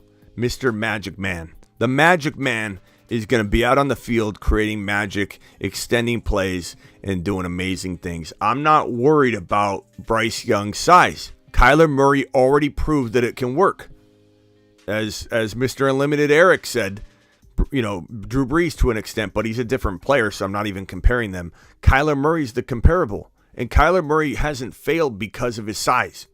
He's failed because he's got a piss poor attitude, and his teammates don't even believe that he's in it. I do hope that changes. I do feel like the new coaching staff is bringing him around. There has been a lot of, posts and reports that he's been very, very involved. He's got a smile on his face. He's very energetic versus the past. So this might get turned around. But we'll have to see. I hate Carolina's roster. Young is walking into such a trash organization. I don't agree with that. Go ahead, Jake the Snake, and address that. Why do you think that? Like, I'm not saying that the Carolina Panthers are an amazing team, but what they've done in my mind is kind of crafty, because I think what you're looking at is you're looking at Thielen, you're looking at Miles Sanders, you're looking at all these acquisitions and you're saying to yourself, this can't win a Super Bowl. And I don't think they're blind to that. I think what they've said is, look, we can either develop this kid with nobody and wait to get the amazing talent to surround him with, or we can bring in the best talent we can find and let him mature very, very well. And then in a year or two, when they bring in other talent, let's say they get Marvin Harrison Jr. because they can't put it together fully. But I think Thielen and Sanders and this offensive line and this coaching staff, I think overall it will help him develop rather quickly. No one's tricking me into thinking this is a Super Bowl contending team or a playoff team. But I don't know. I kind of think Thielen will help him mature along. I think it's all good placement, talent-wise for a developing quarterback. Yeah, I guess my counter to that would be I just like Young so much more to Houston. I feel like True. Young's going to succeed long-term anywhere. But Houston's offense, they have Dameon Pierce and Dalton Schultz. They're a little weak on receiver, but if they address that with their second first-round pick, Young would be a monster in his rookie year. We're now looking at him I don't even know if I really want to own him in any of my leagues, because I feel like unless you're doing Dynasty, which I'm not, I feel like the upside is just not even really worth it with Carolina's current roster. That's kind of where I'm at with it, regardless of how good Young is. I think it's a good long-term option, a long-term location. I do, as I've said, I think that if Houston takes JSN at 12, whatever quarterback they take with them is going to be phenomenal. If they take JSN at 12 and they don't go after a quarterback at 2, they're probably going after Lamar. They have to be. If they don't, they're dropping the ball. I mean, I guess they could wait until next year to try and get the top quarterback. Obviously would be a good move, but at the end of the day, Lamar is already there. He's young enough to where this is not like some mix and match of old and new, and you're trying to rebuild and bring in veterans at the same time, and it doesn't make sense. It does. Lamar makes sense. So I firmly believe they're looking at a QB. I wouldn't be shocked, though, if they win Anthony Richardson. I wouldn't be shocked if Anthony Richardson shocked the world and went 1. Like we saw it with Cam Newton. Cam Newton rised in the 11th hour to become the number 1 overall pick, and he was not the number 1 quarterback. It happened very rapidly. It unfolded very quickly right before the NFL draft. And the same thing could happen with Anthony Richardson. He's already very, very hyped. And it wouldn't shock me if nobody wanted to tell anybody what they're going to do, obviously. So, I think Carolina might be. I would support Houston going Anthony Richardson at 2. I mean, this team couldn't even this organization couldn't even tank properly for Bryce Young. Bryce Young's going to be an amazing quarterback, in my opinion. He's going to be a top 10, top 5 guy. Yeah, Bryce Young. Yeah. Houston played it wrong. Bryce Young. Stroud's not exciting. He's good, and I know a lot of people like him, and I'm not saying he can't do well. But I think he's not the exciting pick. I think everyone knows that. But he's good. He's a very, very good quarterback. He could be Derek Carr or Goff. He could be that good, which, those guys are playing great right now. I think Anthony Richardson to Carolina would be the best landing spot for Richardson. I think it'd also be the best fit for Carolina. I think Bryce Young with JSN in Houston would be the absolute phenomenal matching and pairing. So those are my preferences. The problem is if Bryce Young goes to Carolina, then it's probably Stroud and JSN, which isn't bad. It's just not what I wanted. But that's a good pairing. I mean, obviously the rapport is there. Those guys would do well there. It's a good fit. I mean, Houston, regardless, if Houston goes quarterback in JSN, they have a bright future. And Caserio, this whole situation, this new GM Caserio is doing amazing things. He's turned this thing around. As soon as he got there, he took care of Deshaun Watson, sent him packing to the Cleveland Browns on what was one of the biggest, steal trades that's ever been recorded in NFL history. Just completely raking the Browns over the coals and getting rid of a problem in Deshaun Watson and just rebuilding. They got Dameon Pierce. They potentially are going to get a Quentin Johnson, a JSN, or a Jordan Addison, which is phenomenal. Zay Flowers, even, who knows? Could they go a different route and not go wide receiver? Sure. I hope they do go wide receiver, though. It's a great spot for a wide receiver if they draft a quarterback. But if I had my pick, it would be Number 1, Anthony Richardson to the Carolina Panthers. Number 2, Bryce Young to the Houston Texans, pairing with a wide receiver like JSN. And number 3, I don't know who would trade up. I see Houston maybe trading up for Stroud. And honestly, I would want, I'm not Houston, I'm sorry, the Titans. And I want them to go there because I hate to say this. I don't mean it the way that it's sounding, but of all those quarterbacks, one of them is probably going to go to a situation I really don't like. And if it's going to be one of them, it's going to be Stroud because I really want Richardson and Bryce Young to succeed. So we will be celebrating together. We will be celebrating together if AR-15 goes to Houston. I will be so excited. Yeah, it would be. Goes to Houston. It would be an exciting move. Especially if they paired him with Quentin Johnson specifically. Like, that is a good match made in heaven there because you got a big wingspan wide receiver that's going to catch passes from a quarterback that's working on his accuracy. He's kind of inexperienced. A lot of people worry about that. Quentin Johnson plays a little, as people describe it, soft. But in a situation with AR-15, that would be a match made in heaven.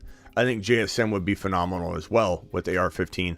But let's say JSN goes to Chicago at number 9. He could go that early. And then you've got to make a decision. Do you want Jordan Addison, this precision route runner that needs the football a certain way? Is Anthony Richardson capable of throwing all the different, passes that Addison, needs that accurate quarterback, to connect on? Or do you want a big body DK Metcalf type wide receiver so that Anthony Richardson could just loft that up to him? Not that he's going to be that inaccurate. I think he's more accurate than people give him credit. But I just think that's a match made in heaven. Anthony Richardson, Quentin Johnson, JSN, and Bryce Young. Those are Stroud and Bryce Young. Those are the pairings that make a whole bunch of sense. And then Flowers going to an experienced quarterback like Herbert in a Chargers uniform. That would be ideal for Flowers. We want Flowers to go somewhere where they've got a quarterback in place, an elite quarterback in place. Even Cincinnati, if let's say Higgins has that one more year, Flowers would kind of have a mediocre rookie year. But then if Higgins ends up going elsewhere and you got Flowers to step in, I mean, that's a crafty thought.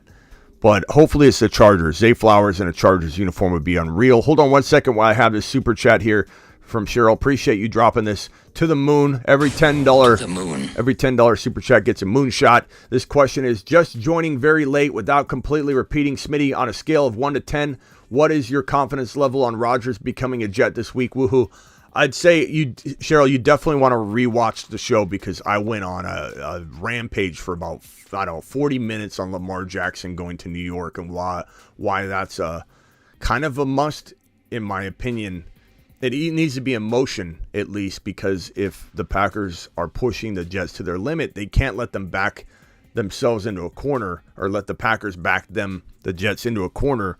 And so rewatch it. I think you'll like that talk. But at the end of it all, I say that's my speculation. That's my backup plan if I'm the New York Jets. I don't put myself in a position where I'm relying on the Green Bay Packers, who seem to be dragging their feet. And if they shove the Jets into an NFL draft without having Aaron Rodgers on the roster, you no longer have the option to go get Lamar until after the draft. And after the draft, teams will be very interested in him because now you're surrendering a 24 and 25 first rounder on the offer sheet, which everyone's more willing to do. And I think 2 or 3 suitors will be involved in the Lamar Jackson sweepstakes after the draft.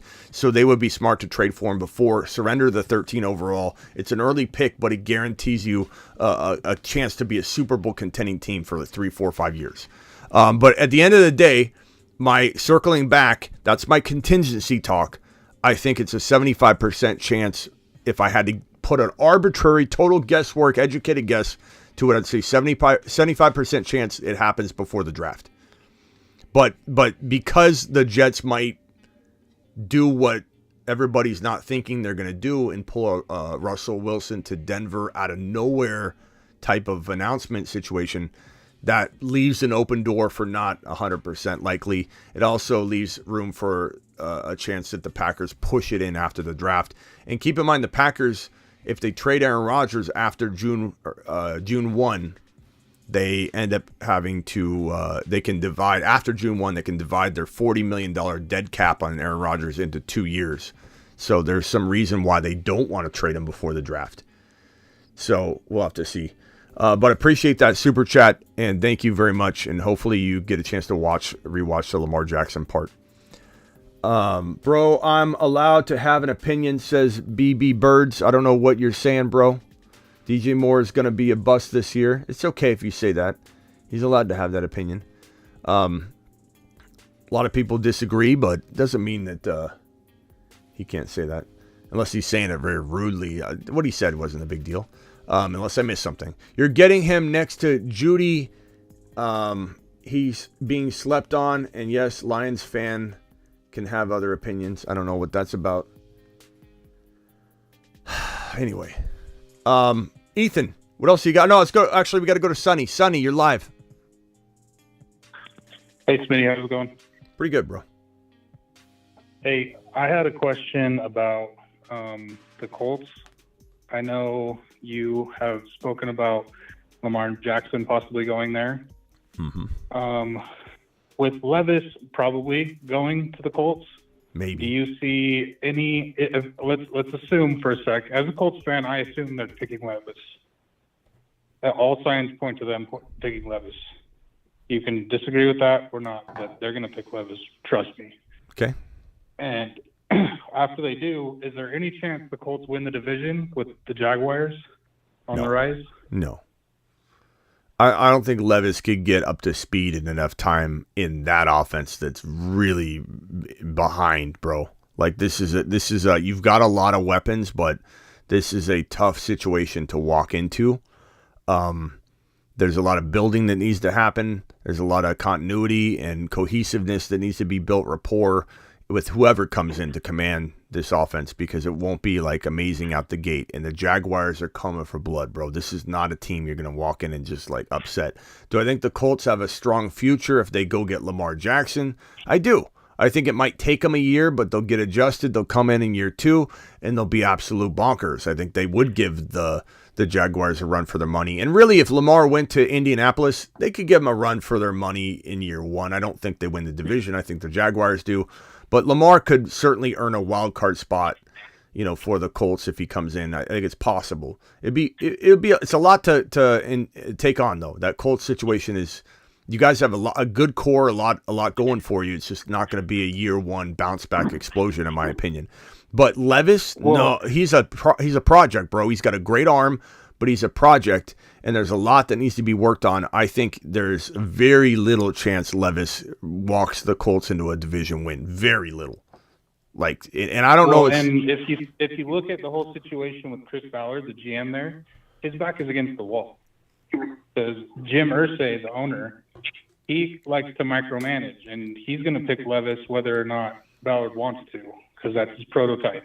That's Peyton Manning. That's Andrew Luck. If that makes sense. So if they pick this wrong, Ballard's going to go, and he's the one that built that strong core. Yeah. So I just see if Levis doesn't kill it, then Ballard's going to go, and the Colts are going to just spin into mediocrity for the next decade. Here's the thing, though, is I think you're assuming Levis is the best option. If, let's say, the Cardinals don't trade out of the pick and they go defense, or let's say the Texans go defense and the Cardinals do trade out and somebody trades up for Stroud at number 3, Titans, let's say, and Anthony Richardson's on the board, the Colts should take Anthony Richardson, plain and simple, in my opinion, and that would be the Colts should, but they won't. They should, though. They won't. Well, they should. Jim Irsay is going to pick Will Levis. They should, though. Doesn't matter what they do. I'm just saying they should. I absolutely agree. The Seahawks, or at least get Lamar Jackson, if not. If Anthony Richardson falls to the Seahawks, they're taking him. They're taking him. He's going to the Seahawks, which is really odd when you think about it, because the message that sends to Geno is awful, and the pressure it puts on Geno is crazy. But that's Pete Carroll, and it is a good fit. It's amazing for the future of the Seahawks players from a fantasy perspective, because I think we're all a little scared Geno may not be the real deal. Why they gave him all that money is beyond me. Why not trade up with the Cardinals? Why not give up something to trade from 5 to 3, control your destiny, get one of these top 3 quarterbacks? Why give Geno all this money to then just draft Anthony Richardson? But they're going to probably do it. It's everything I'm hearing is they're going to do it. And that means he's probably going to start at some point during the season, in my opinion. But Anthony Richardson should be the draft pick for the Colts or the Seahawks. I agree with that completely. But let's look at the history of the Colts position, the Colts quarterback position, all the way back to Manning. It was Manning and Jim Sorgi and Andrew Luck, and then they were thrown into Jacoby Brissett because of the Andrew Luck retirement. And then it's been Phillip Rivers. Carson but Wentz. you're making some assumptions though that they can't change course. They can't say this is, we need to go with something different. We need to go with this talent level, case by case. Anthony Richardson's better than Levis. Like, you're making some assumptions that Levis is the guy. Like, they believe he's 100. Like, there's a lot of rumors that they like him, but this is smoke season, bro. Like, they could really, if you're drafting at number 3 overall, and you want Jahmyr Gibbs in your rookie-only draft, are you going to talk to your buddies about loving Jahmyr Gibbs? Or are you going to start going, yeah, I really like Quentin Johnson. Quentin Johnson's the best. If he's there, boy, I'm going to snag that guy. He's good. He's a good looker. He's real tall. A real drink of water, that guy. Or are you going to go, Gibbs, bro? Gibbs is there at 4. I'm snagging him. Like, are you ever going to mention a single word about wanting Gibbs? No, you're not. So we got to be a little careful about how much Levis talk, how in love the Colts are with Levis. We have no. I don't think that they even love Levis. I think it's a race issue with Jim Irsay. I think Jim Irsay wants his quarterbacks white. Well, I hate to take it there, but look at the history. Well, when have they ever started anyone but a white quarterback ever in the history? It was Unitas and Manning, Andrew Luck. Let's not take it there. I don't necessarily agree that's 100% what's going on, but. I think the Colts would be ridiculous Brissett. not to go Anthony Richardson. I truly believe that. Brissett they were forced to start him because Okay. Andrew Luck retired. I got you, bro. Let's go to Kevin real quick. Sonny, hang tight. Kevin, go ahead. You're live. Hey, Smitty, I just jumped on because Sonny was on. This is Colts fan, the Colts fan. And the best thing the Colts could do is, like Smitty says, in draft. Hey, pick the best on the board if you cannot. Hey, you need to draft for the next season or tank or whatever for Caleb Williams or whatever. That's the best thing Colts can do. So you are a diehard Colts fan. Correct. Yeah. Okay. No, I'm talking to Kevin, Sonny. Oh, sorry. Yeah. Okay. So you would you take Anthony Richardson? I would rather take Anthony Richardson because As would I. Project. You know what I'm saying? I would because this is I want Anthony Richardson. Yeah, I couldn't agree more. Yeah, I think no one knows what's going on. Anthony Richardson could go number 1 overall. People need to realize Cam Newton was not expected to until 11th hour. It's anything can happen. Here, follow-up question 2. Do you think that a running quarterback is a necessity to be a contender these days? No. I mean, Joe Burrow runs good. I mean, every quarterback's getting better at running the ball. You're not seeing quarterbacks that can't run the ball. You're just seeing hybrid, like, running quarterback combinations that are getting better and better and better and better at passing to the point where it's not a deficiency. Like, oh, you either get a running quarterback that can't throw well or you get a really good pocket passer that can't run. It's definitely in between now. Joe Burrow can run for 250 to 300 yards and 5 or 6 rushing touchdowns. Joe Burrow's a fantastic runner, but Hurts can run for 800, 900 yards, 10 scores on the ground, and still throw for maybe 1,000, 1,500 yards less than Joe Burrow, but still throw for 30 touchdowns. Joe Burrow can throw for 45, so it all evens out. But no, it's not a necessity to be a totally mobile, extremely good passing quarterback, but mobile quarterbacks can now do it all. It just depends case by case. Nothing is blanket statement. Everything's the same. It's not like that anymore. And honestly, Anthony Richardson is capable of being a good pocket passer. People just need to give him a shot. He also needs the right training, though. He goes somewhere. I don't know. I'm not sure if the Colts are the right place for him to go, to be honest with you. I think the best place for Anthony Richardson to go, if he's to become a top 7 quarterback in the NFL, is to New York, where he gets Dable that gets to get his hands on him and say, let me just mold and sculpt this guy into the next Josh Allen / Jalen Hurts / whatever. Dable would do numbers with this guy, which is why I was shocked that they didn't trade up instead of going after Danny Dimes again in a long-term deal, which was ridiculously priced, Daboll should have went after Anthony Richardson. That would have been an ideal situation. I would have loved that. Yeah, I don't know if I agree with you on that, because look what Shane Steichen, the Colts went out and got Shane Steichen for their head coach, and look what he did with Hurts last year. Well, I'm just saying, I don't know. I'm not saying the Colts are a bad spot. I'm saying I just don't know that they're the best spot for him. I think there are better situations. That's all I'm saying. I think the Colts would be smart to draft Anthony Richardson, like I said. I'm just saying I don't know if that's the best environment for him. It's certainly not bad. I like it better than Carolina, to be honest. I think I like it better than Carolina. I like Seattle better than Carolina.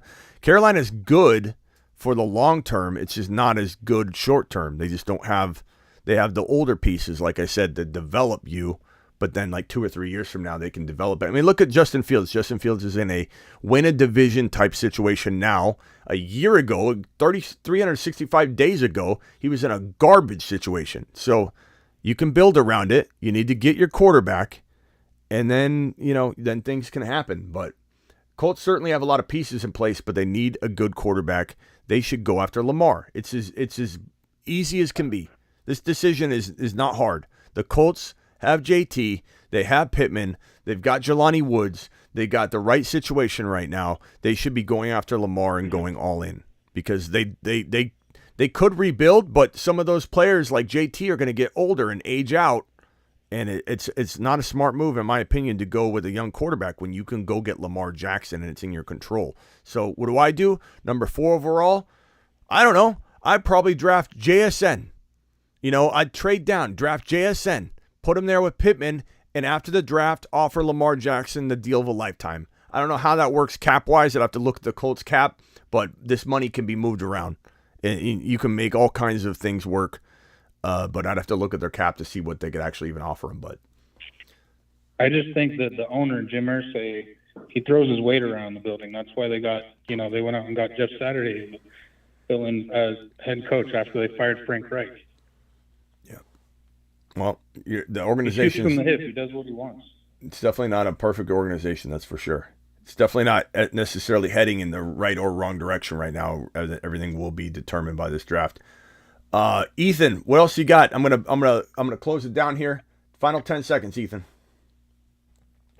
Oh, I think Bryce Young would be amazing with the Texans. He's got great pocket awareness. And last thing, Anthony Richardson, the heck with the combine, seeing him throw that pump fake and then touchdown and that one highlight tape, you can't teach that.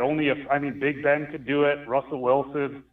That fools an entire defense. I say take a risk on him. So that's it. I like him, bro. All right, Sonny, final thoughts? Oh, I think he bailed. Kevin bailed too. Okay. Ethan, appreciate you, pal. Okay. Everybody bailed. Appreciate every single one of you. Thank you for watching. Aaron Rodgers, in a nutshell. Aaron Rodgers is potentially going to get moved to the New York Jets by the end of the week. At least Ian Rappaport is hopeful about it. So we will have to see if it plays out that way. I think the Lamar Jackson to the Jets is the right move. That's me. And that's coming from a guy that really wants Aaron Rodgers in New York. So that's just me being objective. Appreciate everybody being here. Probably have another video here soon. We'll probably do a Dynasty video tonight. So on that note. Breece Hall is 8 foot tall. He will always answer the mother freaking call. Don't let him fall. In the third, don't stall. Just give Batman the freaking football. He's Breece. He's Breece. He does a hull of a job. A hull of a job. A hull of a job. Breece Hall, please report to the moon. He does a hull of a job.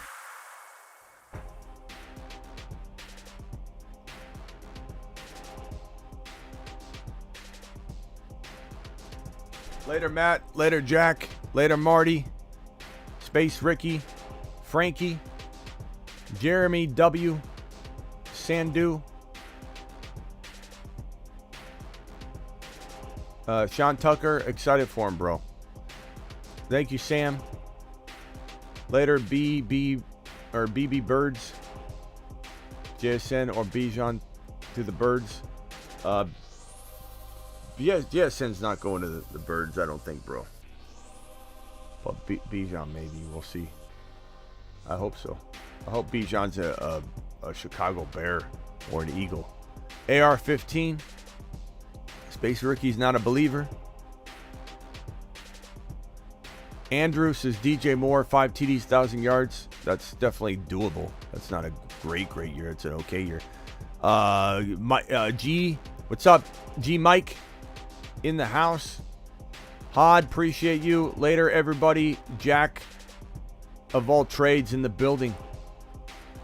What's up, Jack? Peanut butter and waivers. See you later. Peace out, Jack. Later, Thomas. Later, Kevin. Later, Ada. Jarrett in the building. Peace out, you all. J. Claus. Santa Claus in the building.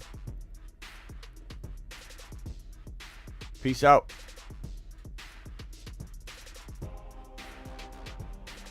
Get breached.